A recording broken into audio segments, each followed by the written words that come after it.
नमस्कार जय जगन्नाथ। आज आम वर्ल्ड एथलेटिक्स रो कॉन्टिनेंटल टूर ब्रोंज लीग आरंभ करुछंती कलिंग स्टेडियम रे होउछि एवं आमर सौभाग्य भारत रे प्रथम थर पई ये इवेंट हेबाकू जाउछि एवं ओडिशा ताहाकू होस्ट करुछि।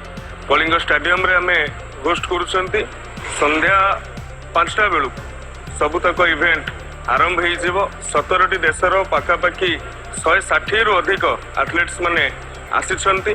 तेणु ये एक बड़ सुजोग आम आनी देछि आम क्रीड़ाविद मानक पई जे ए संपूर्ण इवेंट आम एक प्रेरणा पलटिब आम एक उत्साह पलटिब।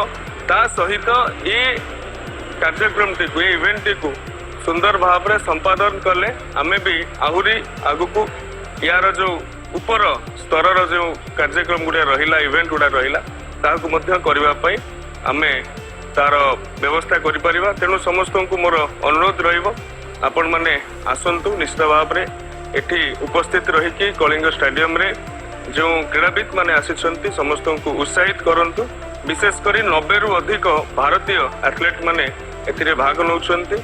समस्त को शुभकामना जनाऊँ प्रभु जगन्नाथ निकट में प्रार्थना करुच्ची से अधिक रु अधिक सफलता पाओ। धन्यवाद।